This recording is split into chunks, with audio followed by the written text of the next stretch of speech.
My father called his affair son the child he always wanted. I made him lose both families. My dad was always this larger-than-life guy who coached my little league team and never missed a school play. He'd wake up at 5 to make me pancakes shaped like dinosaurs before school and taught me to drive in the parking lot of an abandoned mall. When I graduated from high school, he cried harder than my mom. He had this workshop in the garage where we'd build model airplanes every Sunday, and he'd tell me stories about his dad doing the same with him. I thought I had the best father in the world. Even through college, he'd call me every Wednesday just to check in and send care packages with homemade cookies and stupid dad jokes written on index cards. That all changed 6 months ago at my cousin Allie's wedding. Dad was giving a toast when this woman walked in with a teenage boy. Dad went white and dropped his champagne glass. Mom asked who they were, and the woman said she was Denise and the boy was Tyler, my dad's son. Turns out Dad had a whole other family for 14 years. Tyler was 3 years younger than me. The math was pretty easy to figure out. While Dad was teaching me to ride a bike, he was also buying Tyler his first tricycle. While he was at my basketball games, he was also at Tyler's soccer practice. Denise knew about us the whole time, but stayed because Dad paid for everything. Mom didn't know anything until that moment at the wedding. She walked out and filed for divorce the next day. Dad tried to explain, but there wasn't much to explain when Tyler looked exactly like him. The really sick part started after Mom moved out. Dad decided to bring Tyler around like everything was normal. He introduced Tyler to all his friends as his athletic son, who was going to play college football. He never mentioned I existed to these same people. At the hardware store, he told Carl, who'd known me since I was 5, that Tyler was the son who actually enjoyed building things with him. I was standing right there. Carl looked at me, then back at Dad like he'd lost his mind. Dad started posting pictures with Tyler on Facebook with captions about finally having someone who understood him.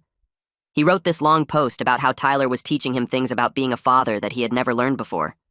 My aunt called me crying because she couldn't believe her brother would write that. The breaking point was Thanksgiving. Dad invited everyone to his house and said he wanted to introduce Tyler properly to the family. He stood up before dinner and gave this speech about how Tyler was the child he'd always dreamed of having, someone who shared his interests and made him proud every day. He said Tyler was his second chance at being the father he wanted to be. My mom's parents were there. They'd driven 3 hours because Dad begged them to meet Tyler. Grandpa stood up and left without eating. Grandma followed. Dad kept going, talking about how Tyler was everything he'd hoped for in a son. That's when I decided Dad needed to lose both families. First, I reached out to Denise. Told her I wanted to get to know Tyler better.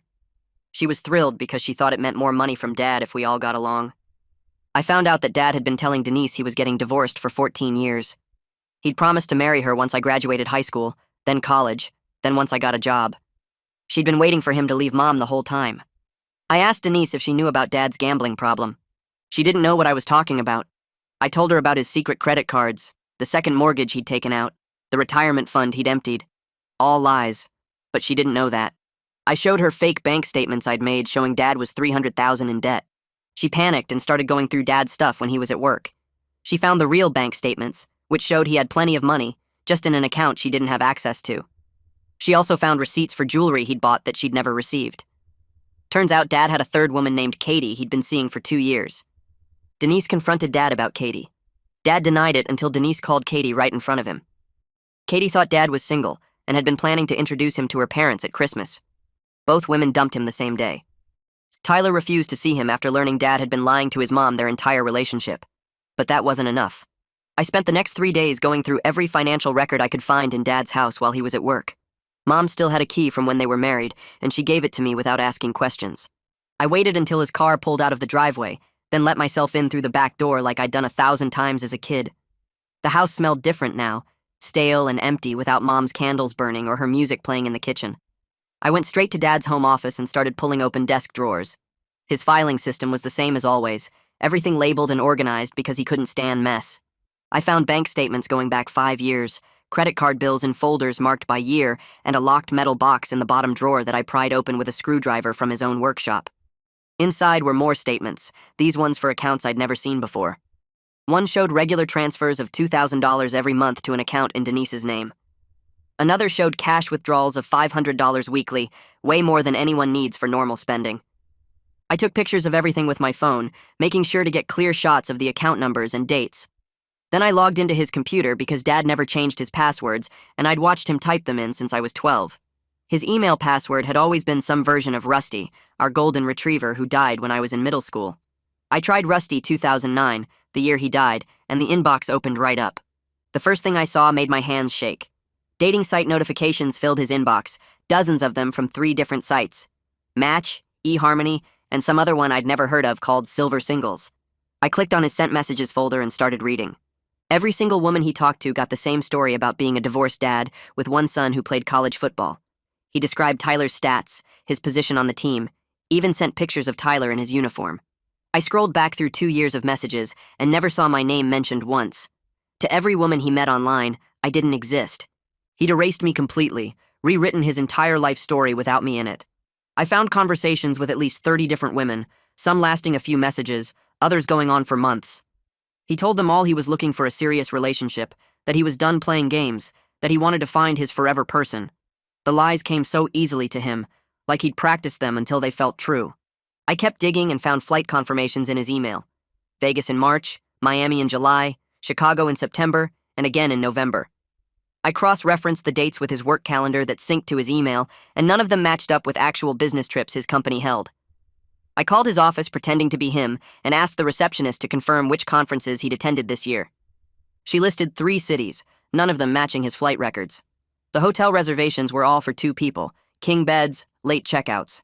He'd been flying women out to meet him, or flying to meet them, spending money on romantic getaways while telling mom he was working overtime to save for retirement. I downloaded every confirmation email and saved them to a folder on my phone. One name kept appearing more than others in recent emails: Willow Tanaka from Chicago. Their email chain went back 8 months, and the messages got more serious as time went on. Dad wrote about visiting her next month, about how he couldn't wait to finally be with someone who understood him. He said she made him feel young again, that talking to her was the best part of his day. She wrote back about introducing him to her parents over Christmas, about looking at apartments they could share once he relocated to Chicago for work. He'd told her his company was opening a Chicago office, and he'd requested the transfer to be closer to her. Complete lies. His company had no Chicago office. I read through 50 emails between them, watching Dad construct an entire fake future with this woman who had no idea she was played the same way he'd played Denise, Katie, and probably dozens of others. I called Mom from Dad's driveway after locking up his house. She answered on the first ring, and I could hear Owen in the background asking if everything was okay. I told her I found something she needed to know about, something that might affect her divorce settlement. She went quiet for a long moment, then asked me to come over right away. I drove to her new apartment across town, the small 1-bedroom she'd rented after leaving the house she'd lived in for 25 years. She opened the door in sweatpants and one of my old college shirts, looking tired but stronger somehow than she had at Thanksgiving. I spread out the printed bank statements on her kitchen table and showed her the hidden accounts, the cash withdrawals, the transfers to Denise. She stared at the papers without touching them, her jaw getting tighter with each page. I explained. Mom picked up her phone and called her divorce lawyer right there in front of me, putting him on speaker. His name was Richard something, and he sounded annoyed until Mom explained what I'd found. Then his tone changed completely. He started asking specific questions about account numbers and dates, telling Mom to bring everything to his office first thing Monday morning. He said if Dad had hidden assets during the divorce proceedings, they could reopen the settlement and Mom could be entitled to half of everything he'd concealed. He used words like fraud and perjury, his voice getting more excited as Mom described the amounts involved. The lawyer said he'd file for a subpoena of Dad's complete financial records going back 7 years, that the judge wouldn't look kindly on someone who'd lied under oath about their assets. He told Mom this could mean a significant increase in her settlement, possibly even criminal charges against Dad depending on what they found. The subpoena got served to Dad at work 2 weeks later. I know because he called me at 8 at night, screaming so loud I had to hold the phone away from my ear. He said I was trying to destroy him, that I was turning into a vindictive person he didn't recognize. I let him yell for a full minute before I said anything.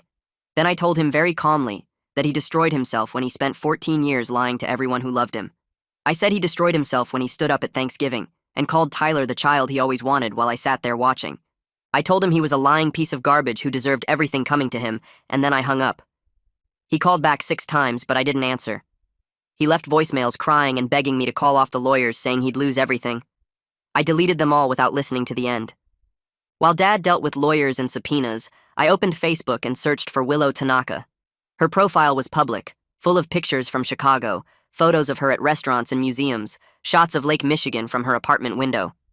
She was pretty, probably in her early 40s, with dark hair and a smile that looked genuine.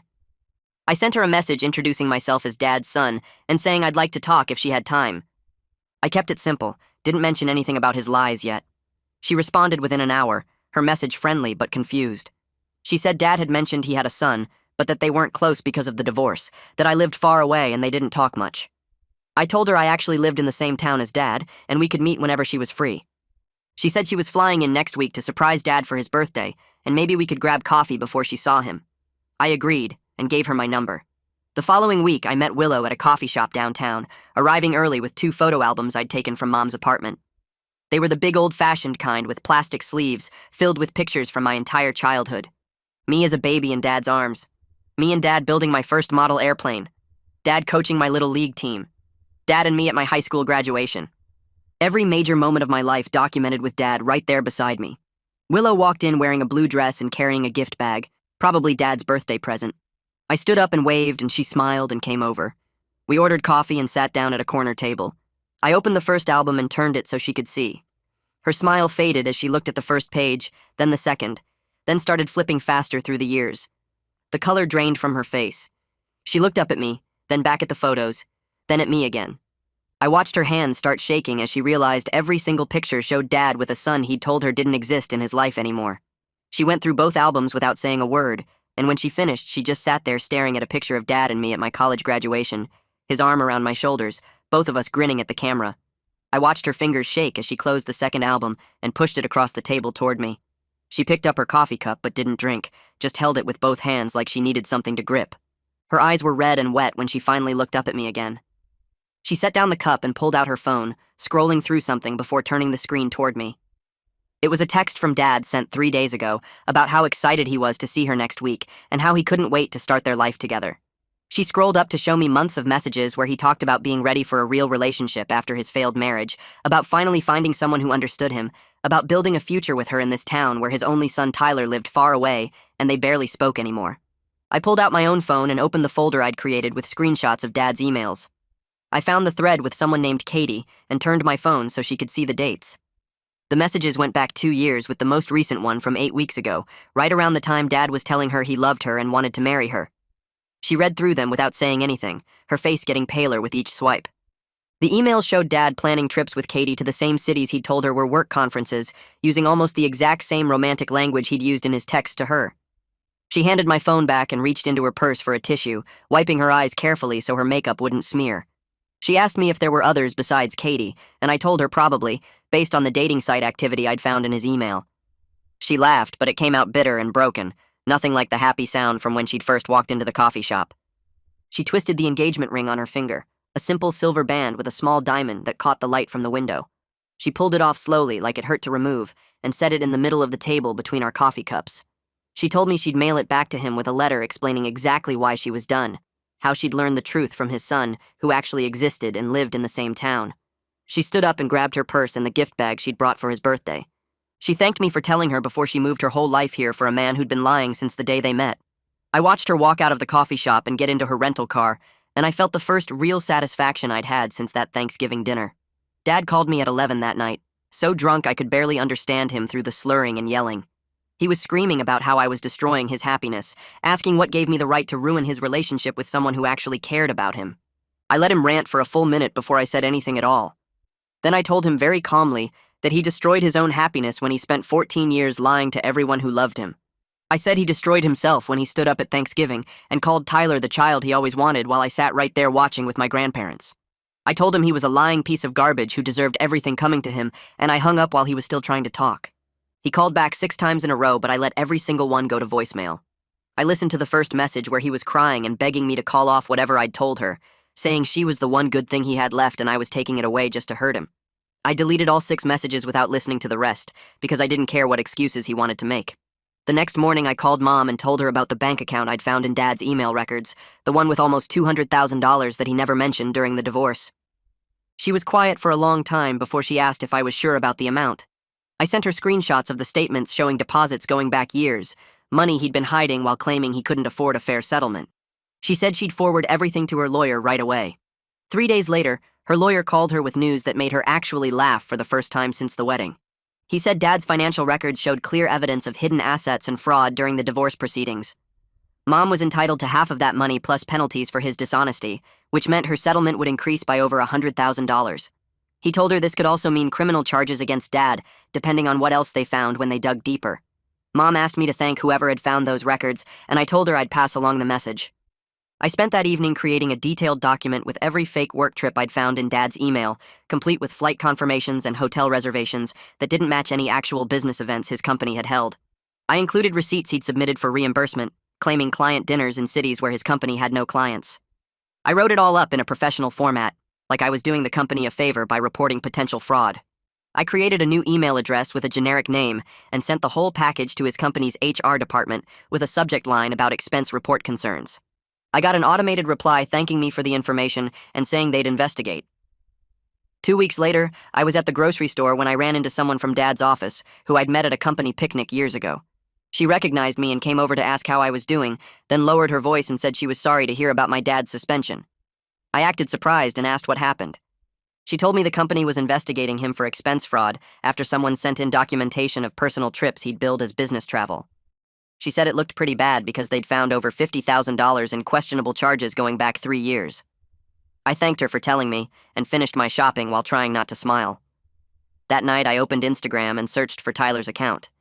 He had it set to private, but I sent him a follow request with a message saying I was his half-brother and I wanted to talk if he was interested. He didn't respond for 2 days, and I started to think he'd blocked me. Then I got a notification that he'd accepted my request and sent a message back asking what I wanted. I told him I thought he deserved to know the full truth about our father, not just the version Dad had been feeding him. He wrote back saying his mom already told him everything and he didn't want to hear more lies. I sent him 3 screenshots as proof, one showing Dad's active dating profiles, one showing the hidden bank account, and one showing the expense fraud investigation. I told him these weren't lies, they were facts I could prove with documentation. He read the messages but didn't respond for an hour.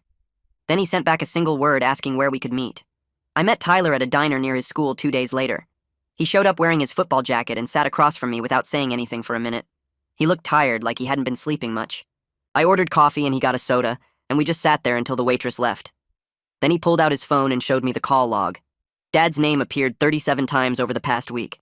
Tyler scrolled through the voicemails and played one on low volume. Dad's voice came through shaky and desperate, talking about how I was poisoning everyone against him and how Tyler was the only person who truly understood him. The message ended with Dad crying and saying he couldn't lose his son again.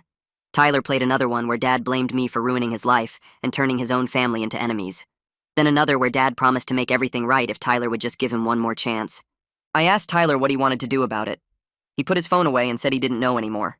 I told him he should do whatever felt right for him, but he deserved to know the truth about who Dad really was before making any decisions. Tyler asked what I meant by that, and I reminded him about the dating profiles, the hidden money, the lies to his mom for 14 years. I told him those weren't mistakes or one-time things. That was who Dad chose to be every single day. We ended up staying at that diner for 3 hours. Tyler started talking about memories he had with Dad, things he thought made him special. Dad taking him to football camps while telling him he was proud to have an athletic son. Dad buying him equipment and bragging to other parents about Tyler's stats. Dad showing up to games and cheering louder than anyone else in the stands. Tyler always thought those moments meant something, that Dad chose to be with him because he was worth it. But then he started remembering other things. How Dad would leave suddenly without explanation. How Dad never let Tyler post pictures of them together on social media. How Dad refused to meet Tyler's friends or come to the school events where other parents might see them together. I shared my own stories about Dad's lies. The times Dad missed my events because he was with Tyler instead. The Facebook posts about Tyler being the son who understood him. That Thanksgiving speech about Tyler being everything he'd hoped for in a son. We realized Dad had been playing the same game with both of us, making each of us feel special while using us both as props in his fake life. Tyler got quiet and said he always believed he was different because Dad chose him despite having another family. Now he understood he wasn't special at all. He was just another person Dad manipulated to make himself feel important. Tyler looked at me across the table and asked if I hated him for being Dad's favorite. I thought about it for a minute before answering honestly. I told him I did hate him at first, especially after that Thanksgiving speech. But now I realized we were both victims of Dad's narcissism. Dad didn't love either of us. He loved the idea of having sons who made him look good. Tyler was the athletic one Dad could brag about. I was the academic one Dad could show off when it suited him. Neither of us got a real father. We got a performer who used us as supporting actors in his show. Tyler's eyes got wet and he nodded. We exchanged phone numbers before leaving the diner. He said he wanted to stay in touch and maybe figure out how to be actual brothers instead of the competition Dad tried to make us. I agreed and told him I'd answer whenever he called, which was more than Dad ever did for either of us. 3 weeks after I sent that anonymous email to Dad's company, I got a text from my aunt. She'd heard through family gossip that Dad got fired. I called her back and she told me the company found over $50,000 in fraudulent expenses going back 3 years. Dad had been billing personal trips as business travel, claiming client dinners in cities where the company had no clients, and submitting fake receipts for reimbursement. The company demanded immediate repayment and threatened criminal charges if he didn't comply within 30 days. My aunt said Dad tried to claim it was all a misunderstanding, but the evidence was too clear. Flight records didn't match any company events. Hotel stays happened on weekends when no business was conducted. Restaurant receipts showed meals for two in cities where Dad had no legitimate reason to be. The company's legal team told him he was lucky they weren't prosecuting right away, but they wanted their money back first. Dad had 30 days to come up with $50,000 or face criminal fraud charges. 2 weeks later, I drove past Dad's house and saw a for sale sign on the lawn. I pulled over and looked it up on my phone. The listing said it was priced below market value for a quick sale. The description mentioned motivated seller and immediate possession available. I did the math in my head.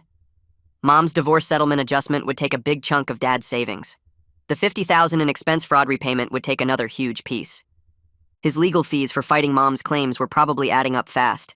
Between all of it, Dad couldn't afford to keep the house anymore. The same house where he stood up at Thanksgiving and told everyone Tyler was the child he'd always wanted was now being sold at a loss because Dad needed cash immediately. I sat in my car looking at that for sale sign and felt nothing but satisfaction. The estate sale happened on a Saturday morning. I showed up early and walked through Dad's house, seeing all his stuff laid out on tables with price tags. His tools from the garage workshop where we used to build model airplanes together, his fishing gear from trips he claimed to take for work but actually took with his girlfriends, his furniture, his books, his clothes, everything was for sale. I found boxes in the garage marked with my name. Inside were my Little League trophies, the model airplanes we'd built together, photos of us from when I was a kid. He'd packed away every reminder of me like I was something to be erased. I bought everything in those boxes. I paid the estate sale worker and carried the boxes to my car. Dad was standing in the driveway watching. I loaded the boxes in my trunk, and when I turned around, he was crying. Tears running down his face, just standing there watching me take back the pieces of my childhood he'd tried to throw away. I got in my car and drove off without saying a word to him. Grandpa called me that night. His voice was shaking with anger. He said Dad showed up at their house that afternoon, begging Mom's parents to convince her to drop the additional financial claims. Dad told them he was losing everything and needed help. Grandpa said he told Dad to get off his property before he called the police. Grandma wouldn't even come to the door. She stayed inside and let Grandpa handle it. Dad tried to argue that he was still family, that they'd known him for over 20 years, that he deserved some compassion. Grandpa said the only thing Dad deserved was exactly what he was getting. Then he told Dad if he ever showed up at their house again, Grandpa would file a restraining order. Dad left crying and Grandpa watched him drive away. Grandpa told me he was proud of me for standing up to Dad and not letting him get away with his lies anymore. I drove across town a few days later and passed Dad's new apartment building. It was a small complex on the edge of town, the kind of place with thin walls and broken parking lot lights. I saw Dad outside unloading boxes from a U-Haul by himself. No friends helping him move. No family around to support him. Just a middle-aged man in a stained t-shirt carrying boxes up a flight of stairs alone. His face was red and sweaty. He looked smaller somehow, like he'd shrunk since losing everything. I slowed down as I passed and watched him struggle with a heavy box, nearly dropping it on the stairs. Nobody came out to help him. Nobody checked if he was okay. He was completely alone, facing the consequences of decades of lies with nobody left who cared enough to stand by him. I kept driving and didn't look back. My phone rang a week later and Allie's name popped up. I hadn't talked to her since right after the wedding when everything exploded. She asked how I was doing and then apologized for not warning anyone about Denise and Tyler showing up at her wedding. She said she'd known they might come but didn't want to cause drama before the ceremony. I laughed and told her she did me the biggest favor of my life by letting the truth come out. If Denise and Tyler hadn't walked into that wedding, I might have gone years more without knowing about Dad's secret family. Allie said she felt guilty about how everything unfolded, but I told her she had nothing to feel guilty about. Dad's lies were going to come out eventually. Her wedding just happened to be the place where his fake life finally collapsed. She seemed relieved and said she was glad I wasn't angry with her. Mom called me a few days after that, sounding happier than I'd heard her in months. She told me she'd been on 3 dates with a guy named Owen Woodward, who she met through a friend at work. He was divorced with 2 grown kids who he actually had good relationships with. He showed up on time for their dates, called when he said he would, and treated her with respect. Mom laughed while telling me about their last date, where Owen brought her flowers and took her to a nice restaurant without complaining about the cost. She said it felt strange being with someone who actually wanted to spend time with her instead of someone who treated her like an obligation. I listened to her talk about Owen and realized how much stress Dad had put her through even before the divorce. She'd spent 20 years with someone who made her feel like she wasn't enough, who was always looking for something better, who treated their marriage like a burden instead of a partnership. Now she was laughing again, making plans again, feeling valued again. Watching Mom find happiness with someone decent made me realize Dad had been destroying her slowly for years, and she was finally free. Tyler texted me 3 days after Mom started dating Owen and asked if I wanted to grab lunch at this diner halfway between our towns. I drove 40 minutes and found him already sitting in a corner booth, looking nervous and picking at the edge of the menu. He stood up when he saw me, and we did this awkward handshake thing that turned into a half hug. We ordered burgers and didn't talk about Dad for the first 20 minutes.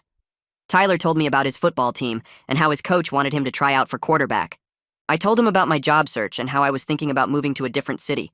Then he put down his burger and said he'd been thinking about changing his last name. He didn't want to be associated with Dad anymore. He said every time someone asked if he was related to Dad, he felt sick, because now he knew what kind of person Dad really was. I told him I understood completely and that he should do whatever felt right for him. We agreed to meet for lunch every other week, just the two of us, building something real instead of whatever fake relationship Dad had tried to force on us. Tyler paid for lunch even though I offered, and when we walked to our cars, he told me he was glad we were actually getting to know each other now. I ran into my friend Matthew from college at the grocery store the next week, and he pulled me aside near the produce section with this weird look on his face. He asked if everything was okay with me, and I said yeah, why wouldn't it be? Matthew said he'd heard from a few people that I was going through some mental health stuff and that Dad was worried about me. I felt my whole body go cold because I knew exactly what was happening. Matthew said Dad had been telling people I was unstable and had made up lies about him to try to steal his money during the divorce. I thanked Matthew for telling me and went straight home to my laptop. I opened a new document and started compiling everything I had. Every email I'd found in Dad's account. Every screenshot of his dating profiles. Every bank statement showing the hidden money. Every receipt for jewelry he bought Katie and Willow. Every text message where he admitted to lying. I organized it all by date and created a timeline that showed exactly what Dad had done and when he'd done it. I added notes explaining the context of each piece of evidence. I saved the whole thing as a PDF and backed it up in 3 different places. Then I sent copies to Mom, Tyler, and my aunt, with a note saying this was the truth if anyone asked. I also printed out a physical copy and put it in a folder in my desk drawer. If Dad wanted to play the victim and claim I was crazy, I had proof that would shut down his lies immediately. My phone rang 2 days later while I was making dinner, and my aunt's name popped up on the screen. I answered, and she was crying, so hard I could barely understand her at first. She said Dad had shown up at her house that afternoon, asking to borrow $15,000. He told her the divorce had left him broke, and he needed help getting back on his feet. My aunt said she asked him why he needed money if he hadn't done anything wrong like he kept claiming. Dad got defensive and said the divorce settlement was unfair, and Mom's lawyer had stolen from him. My aunt told him she'd seen my timeline and knew the truth about everything. She said Dad tried to argue that I'd made it all up, but she'd verified some of the information herself by calling other family members. Dad got angry and started yelling that everyone was turning against him for no reason. My aunt told him to leave her property and said she was done with him completely. She told him she didn't recognize her brother anymore. When she called me, she was still shaking from the confrontation. I told her Dad had always been this person. He'd just hidden it better before. She said she felt stupid for not seeing it sooner, and I said he'd fooled all of us for years. She thanked me for putting together the timeline because it helped her see the full picture of his lies. She said she was blocking his number and wanted nothing to do with him going forward. Mom's divorce lawyer called me the following week and asked if I could come to her office for a meeting. I drove over during my lunch break, and she had all of Dad's financial records spread out on her conference table. She said the investigation into Dad's hidden assets had turned up even more evidence of fraud. Dad had deliberately underreported his income during the divorce proceedings and hidden money in accounts he never disclosed. The lawyer said we had enough evidence to pursue criminal charges for financial fraud and perjury. She explained that Dad could face jail time if we moved forward with pressing charges. I asked what Mom wanted to do, and the lawyer said Mom was thinking about it. Mom called me that night and said she'd decided the additional settlement money was enough. She didn't want to spend more months or years dealing with Dad in criminal court. She said she just wanted to move on with her life and put all of this behind her. I told her I understood, and that I supported whatever decision she made. Mom said the extra settlement would let her pay off the house and have a good cushion in savings. She sounded lighter than she had in months, like a weight had been lifted off her shoulders. She said Owen had been supportive through the whole legal process and never made her feel bad about the drama with Dad. I was glad she had someone decent in her life now. I started seeing a therapist the next week because I couldn't sleep and kept having dreams where I was back at that Thanksgiving dinner, watching Dad give his speech about Tyler. The therapist's office was in a small building downtown with plants in the waiting room and soft music playing. The therapist was a woman in her 50s who asked me to tell her what brought me in. I explained everything from the wedding 6 months ago to the present, including all the revenge I'd taken on Dad. She listened without judging and asked questions about how I was feeling. I told her I was angry all the time and couldn't stop thinking about ways to make Dad suffer more. She said anger was a normal response to betrayal, but carrying it constantly was hurting me more than him. Over the next few sessions, she helped me understand that Dad's actions were never about me not being good enough. She explained that Dad's behavior showed his own inability to be a decent human being, not any failure on my part. She said people who truly love their children don't compare them or play favorites the way Dad did. She helped me see that Dad's need to have multiple families and constant validation from different women came from something broken inside him. I started sleeping better after a few weeks of therapy. The anger was still there, but it didn't control me the same way anymore. Tyler called me on a Tuesday afternoon, sounding excited and nervous at the same time. He said he'd finally confronted Dad about everything and told him they were done. Tyler had gone to Dad's apartment with his phone recording the whole conversation in his pocket. Dad tried the same manipulation tactics he always used, saying everyone was lying about him and he'd been a good father who didn't deserve this treatment. Tyler played me parts of the recording and I could hear Dad's voice getting louder as Tyler refused to back down. Dad tried to blame Denise for poisoning Tyler against him. He tried to blame me for making up stories. He tried to blame Mom for starting the divorce. He blamed everyone except himself for his own choices. Tyler said listening back to the recording made him realize how Dad never took responsibility for anything. Dad kept saying things like, if only Denise had been more understanding, or if only Mom hadn't overreacted at the wedding. Tyler told him the relationship was over, and he didn't want Dad contacting him anymore. Dad apparently started crying and begging for another chance, but Tyler left. Tyler said he felt free for the first time in months. He said he'd spent his whole life thinking Dad was this great person who chose to be with him despite having another family. Now he understood Dad had just been using him as another prop in his fake perfect life. I was at the hardware store the next Saturday buying paint for my apartment when I saw Carl working at the customer service desk. He spotted me and waved me over, then asked one of his coworkers to cover for him. Carl pulled me aside near the lumber section and said he needed to apologize for something. He brought up that day months ago when Dad had introduced Tyler as his only son who liked building things. Carl said he should have said something right then instead of just standing there. He said he'd known me since I was 5 years old, and it was wrong of him to stay silent while Dad erased me like that. I told Carl I appreciated him saying that now. Carl said he'd heard through the town gossip about everything that had happened with Dad's secret families and his lies. He said a lot of people in town were talking about it, and most of them thought Dad got what he deserved. Carl told me my grandpa had come into the store a few weeks ago and told him the whole story. Grandpa had made it clear that anyone who sided with Dad would have to answer to him. I laughed because that sounded exactly like something Grandpa would do. Carl said if I ever needed anything to just ask, and he meant it. I thanked him and bought my paint. It felt good knowing people in town understood what really happened instead of believing whatever lies Dad was spreading. I was scrolling through Facebook that night when a notification popped up showing Dad had sent me a friend request. I clicked on it and saw he'd included a long message. The message said he was getting help through therapy and a support group for people dealing with family estrangement. He said he wanted to make amends and rebuild our relationship. He wrote that he understood he'd made mistakes, but he was working on becoming a better person. He said he missed me and hoped we could talk soon. I read the message 3 times and felt absolutely nothing. No anger, no sadness, just emptiness. I took a screenshot of the entire message and saved it to the evidence folder on my computer. Then I blocked Dad on Facebook and every other social media platform I had. I added the screenshot to my timeline document with a note about the date and time he'd sent it. If Dad ever tried to claim I was the one who cut him off or refused to give him a chance, I had proof that I'd blocked him after months of his behavior, not before. I also had proof of what his version of an apology looked like, which was mostly excuses and vague promises without any real acknowledgement of what he'd actually done wrong. Mom called me the following week with the best news I'd heard in months. Her settlement money had finally come through, and she wanted to take me, Grandpa, and Grandma on a vacation to Hawaii. She said she'd already booked a beach house for a week and bought plane tickets for all of us. I asked if she was sure she wanted to spend the money that way, and she said absolutely. She said after 20 years of being married to Dad and dealing with his lies, she wanted to do something good with the money she'd gotten from the divorce.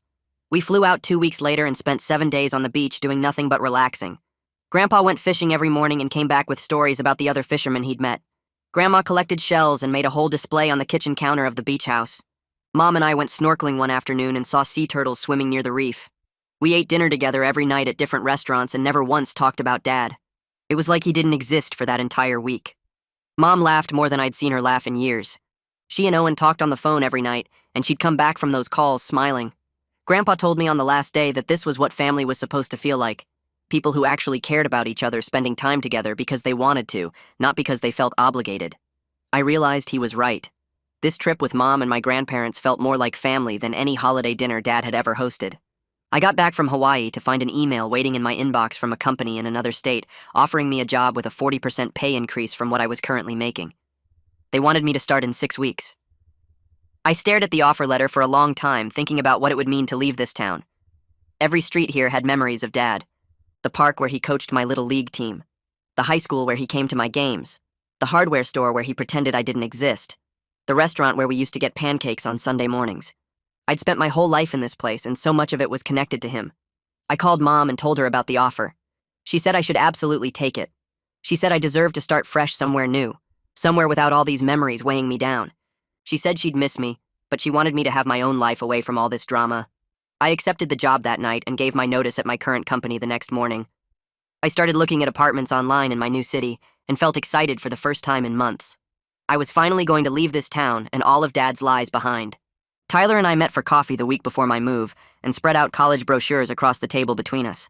He'd circled 3 schools within driving distance of my new city and marked the football programs with different colored highlighters. I told him he should pick the school that felt right for him, not just the one closest to me, but he said having family nearby actually mattered to him now. We made plans for him to visit once I got settled, maybe come see my new apartment and check out the local area. He asked if I'd help him with his college applications, and I said absolutely, thinking about how Dad never helped me with mine because he was too busy with whatever lies he was telling that week. Tyler saved the brochures in a folder labeled New Start, and we took a selfie together that he posted with a caption about having a real brother for the first time. The comments filled up with support from people who knew our story, and I noticed Dad wasn't tagged in the post. My last night in the apartment, I was taping up the final boxes when someone knocked on my door around 9. I looked through the peephole and saw Dad standing there in a wrinkled shirt, holding what looked like a grocery store bouquet. He knocked again and called my name, his voice cracking on the second syllable. I stood there watching him through the tiny circle of glass, remembering every Wednesday phone call, every care package, every time he made me feel like I mattered. Then I remembered the hardware store with Carl, the Facebook posts about Tyler, that speech at Thanksgiving. I pressed my palm against the door and spoke loud enough for him to hear through the wood. I told him he'd had my entire childhood to be a real father, 23 years of chances to treat me like I was worth something, and he'd chosen to waste all of it pretending I wasn't good enough. He started to respond, but I talked over him, saying I was done listening to excuses and explanations that never actually explained anything. The door stayed closed between us. I heard him slide something under the door after a few minutes of silence. The envelope was white and thick, my name written across the front in his handwriting. I picked it up and held it for maybe 30 seconds, feeling the weight of whatever apology or justification he'd written inside. Then I walked to the kitchen and dropped it in the trash without opening it. Nothing he could write would undo 20-plus years of lies and the deliberate cruelty of standing up at Thanksgiving to tell everyone that Tyler was the child he'd always wanted. No combination of words on paper could erase him telling Carl I wasn't the son who enjoyed building things, or posting on Facebook that Tyler taught him how to be a father. I tied up the trash bag and carried it to the dumpster outside, leaving his letter buried under coffee grounds and takeout containers. Mom showed up at 7 the next morning with coffee and breakfast sandwiches. Tyler arrived 20 minutes later driving his mom's car, wearing a football jersey and looking nervous about whether this was okay. I hugged him and told him I was glad he came, then handed him the first box to load. We worked in a chain, Mom bringing boxes from the apartment, me carrying them down the stairs, Tyler loading them into the truck I'd rented. The rhythm felt good, the 3 of us working together without anyone pretending or lying about who we were to each other. When the truck was finally packed, we stood in front of it, and Mom asked a passing neighbor to take our photo. We smiled with our arms around each other, genuine smiles that reached our eyes. I posted it on Facebook with a caption about family being the people who show up for you, not the ones who share your DNA. Within an hour, it had 50 likes and a dozen comments from relatives saying they were proud of me. The new city felt clean in a way my hometown never could. My coworkers knew me as the new guy from the marketing department who brought good ideas to meetings and stayed late to finish projects. They didn't know about Dad's secret families or Thanksgiving speeches or any of the mess I'd left behind. I learned the streets, found a good coffee shop near my apartment, started going to a gym 3 blocks away. For the first time in months, I could breathe without the weight of Dad's betrayal sitting on my chest like a physical thing. I'd wake up in the morning and have coffee without wondering if today would be the day I'd run into him at the grocery store or see him driving past. The distance felt like medicine. Tyler called me on a Tuesday afternoon, and I could hear him crying before he said a single word. For a second, my stomach dropped, thinking something terrible had happened. But then he managed to get out that he'd been accepted to state with a partial football scholarship. I sat down on my couch and felt this wave of pride that surprised me with its intensity. I told him I was proud of him, and I meant it in a way that felt different from anything Dad had ever said to me. I promised I'd be at every home game, that I'd be the family member who actually showed up instead of just claiming to. He asked if I really meant it, and I said absolutely, already looking up the football schedule online to mark the dates. We stayed on the phone for an hour talking about dorms and majors, and whether he should room with someone from the team. Mom called the following week with news about Dad that should have made me happy, but mostly just made me tired.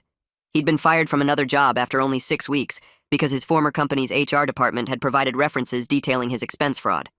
His reputation in his industry was destroyed, and he was struggling to find any work that paid more than minimum wage. She said he'd called her asking for help, and she'd told him to lose her number. His sister had stopped answering his calls. The few friends he had left were distancing themselves after hearing the full story. Mom asked if I felt bad, and I told her honestly that I didn't know what I felt anymore. I sat at my desk that night staring at my computer screen and felt guilt creep in around the edges. Maybe I had gone too far with the fake bank statements and contacting his employer. Maybe destroying his entire life was more than he deserved, even after everything he'd done. Then I closed my eyes and remembered sitting at that Thanksgiving table watching Grandpa and Grandma walk out, while Dad kept talking about how Tyler was the child he'd always wanted. I remembered standing in the hardware store while Dad told Carl that Tyler was the son who actually enjoyed building things. I remembered every Facebook post, every lie, every moment he'd made me feel like I was the mistake he had to tolerate, while Tyler was the gift he'd been waiting for. The guilt disappeared like smoke. Allie sent me a text with a photo of her engagement ring attached. The message said she was getting married and joked that hopefully this wedding would be less dramatic than the last one. I texted back congratulations and said I'd love to be in the wedding party if she wanted me there. She called immediately and asked if I'd be willing to bring Tyler as my +1, properly introducing him to the family as my brother instead of his dad's secret. I said absolutely, and she started crying happy tears through the phone, saying our family was better without Dad poisoning everything. We talked about venue options and dates, and she mentioned she wasn't inviting Dad because she didn't want him anywhere near her special day. Dad tried reaching out through various family members over the next few weeks. He called his sister asking her to talk to me, but she told him she'd consider speaking to him again when he took genuine responsibility instead of playing the victim. He sent messages through cousins I barely knew, asking them to tell me he was sorry and wanted to make things right. Each person who contacted me had heard the full story by now, and most of them told Dad exactly what they thought of his behavior before blocking his number. His sister told me during one call that Dad kept insisting everyone had turned against him unfairly, that he'd made mistakes, but didn't deserve to lose everything. She'd asked him point blank if he remembered giving that Thanksgiving speech, and he'd tried to claim it came out wrong. She hung up on him. I met someone at work named Rachel, who started in marketing the same week I got promoted. We grabbed coffee one afternoon when she asked about my weekend plans, and somehow the conversation turned to family. I told her everything about Dad and Tyler and the revenge I'd taken, expecting her to look uncomfortable or change the subject. Instead, she leaned back in her chair and said, "Dad earned every consequence he got."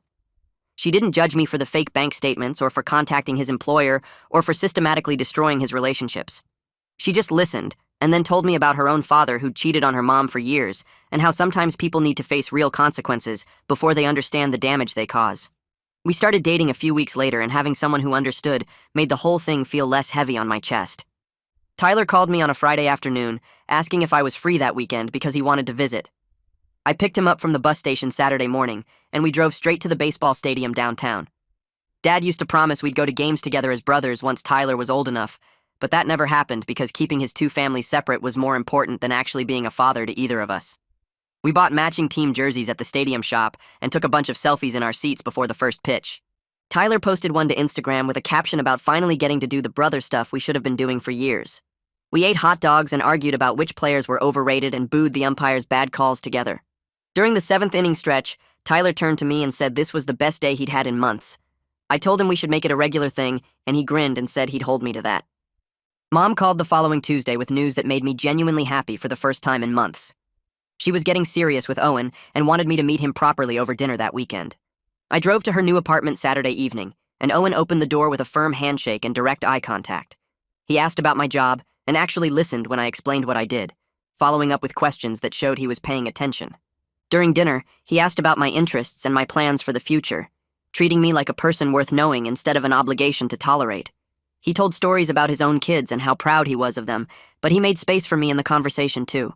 Watching how he treated Mom made something tight in my chest finally loosen because she deserved someone who saw her value instead of treating her like a placeholder. My boss called me into her office 8 months after I started and told me she was promoting me to senior analyst. She specifically mentioned my integrity and honesty as reasons for the advancement, saying the company needed people who did the right thing even when it was difficult. I thanked her and walked back to my desk thinking about how I was succeeding by being everything Dad pretended to be. He spent decades lying to everyone around him while claiming to be a man of integrity, and here I was actually earning respect by telling the truth and following through on my commitments. The promotion came with a significant raise and my own office, and I celebrated by taking Rachel out to dinner at a nice restaurant downtown. Tyler sent me a screenshot one morning that made me laugh out loud at my desk. Dad had messaged him on Facebook saying he was in therapy now, and his therapist wanted him to make amends with his sons. The message went on about how he was working on himself and learning to be a better person, asking if Tyler would consider meeting for coffee to talk. Tyler's text to me just said, "El Mao, is he serious?" And I replied that Dad thought a few therapy sessions could erase decades of calculated lies and deliberate cruelty. We spent the next hour sending messages back and forth, making jokes about what Dad's therapist would say if they knew the full story. Tyler said his mom told him Dad had been calling her too, trying to get her to convince Tyler to give him another chance. Neither of us felt bad about laughing because Dad still didn't understand that you can't fix systematic betrayal with a few therapy appointments and some half-hearted apologies. I sat down at my computer that night and wrote Dad one final email laying out exactly what he'd need to do for me to even consider speaking to him again. Public acknowledgement of his lies to everyone he'd deceived, not just private apologies. Genuine apologies to Mom, to Denise, to Tyler, to me, to every family member he'd hurt with his speech at Thanksgiving. Proof of sustained change over years, not weeks or months of therapy. Evidence that he understood the full scope of damage he'd caused and was committed to being different. I wrote 3 pages detailing every requirement and ended by saying I knew he'd never do any of it because it would require actual humility and genuine self-reflection. I hit send and felt nothing. No anger or satisfaction. Just the tired acceptance that some people never change no matter how many consequences they face. Tyler started college in August and joined the football team just like he'd planned. I drove 2 hours to watch his first game on a Saturday afternoon, finding a seat in the stands where he'd be able to see me. He spotted me during warm-ups and waved, this huge grin spreading across his face. I watched him play and cheered when he made good tackles and felt this warmth in my chest that had nothing to do with revenge or Dad or any of the mess from the past year. This was what family was supposed to feel like, showing up for each other without conditions or lies or hidden agendas. After the game, Tyler jogged over to the stands and we took more photos together, both of us sweaty and happy. He introduced me to his teammates as his brother, no qualifications or explanations needed, and they invited us to a team dinner that night. Mom called me in September with news that made me tear up on the phone. Owen had proposed and she'd said yes, and she wanted me to walk her down the aisle at the wedding. I told her I'd be honored and that she deserved someone who treated her like she was valuable, not like a placeholder until something better came along.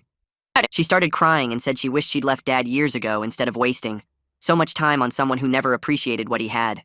I told her she couldn't have known because Dad was good at lying, and what mattered now was that she was happy.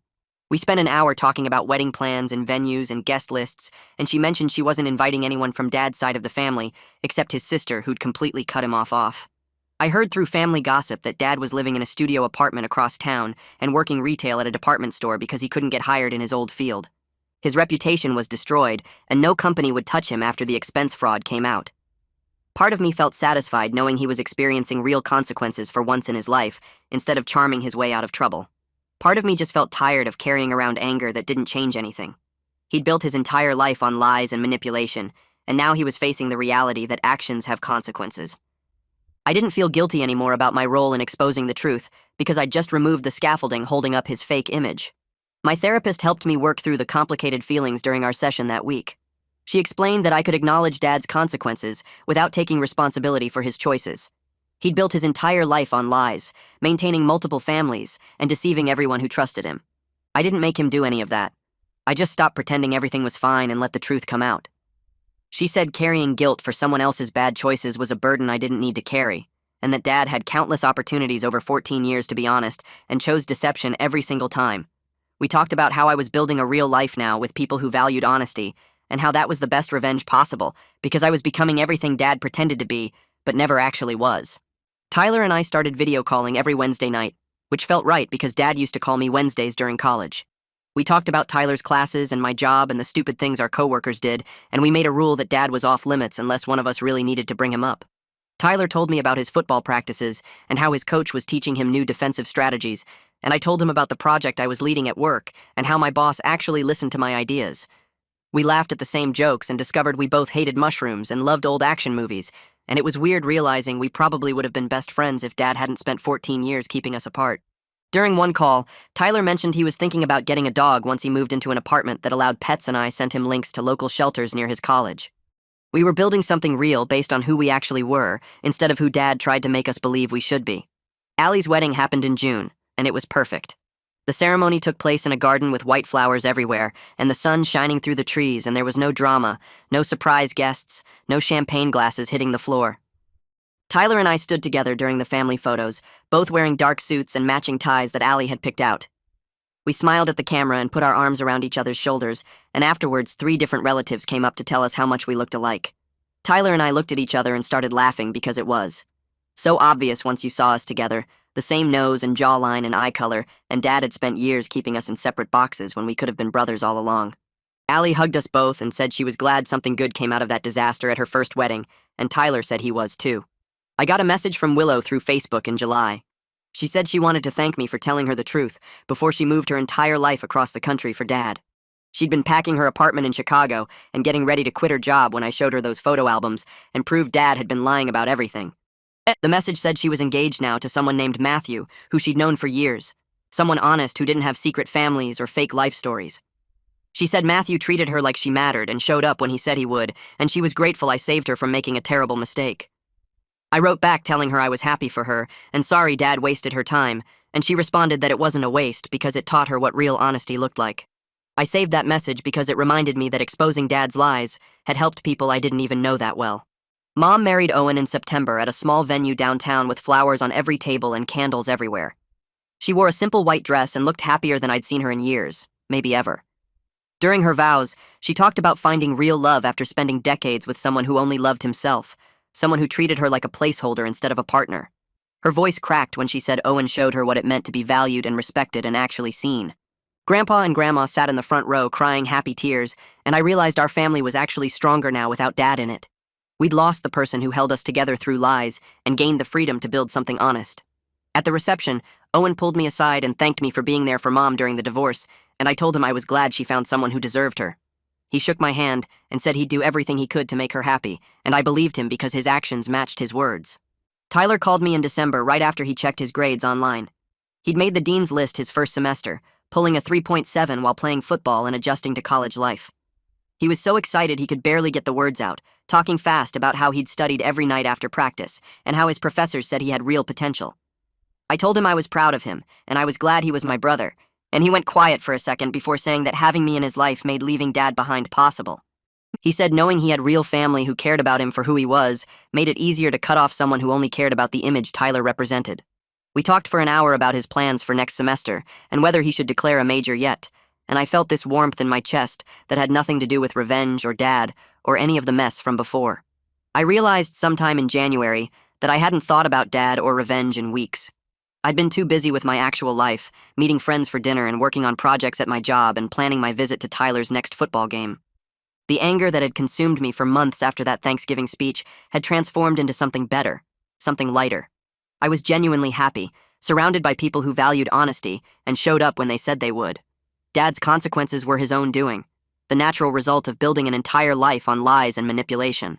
I didn't need to keep checking on him or worrying about whether he'd learned anything because it didn't matter anymore. I'd moved on to building something real while he dealt with the ruins of what he'd destroyed. On Thanksgiving, exactly 1 year after Dad's speech about Tyler being everything he'd hoped for, I hosted dinner at my apartment. Mom and Owen came early to help me cook, and Tyler drove 2 hours after his morning practice.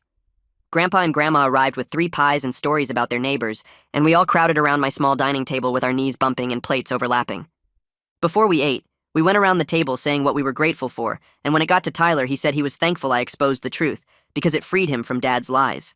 He said he used to think he was special for being Dad's favorite, but now he understood he was just another prop in a fake life, and learning the truth let him build real relationships instead.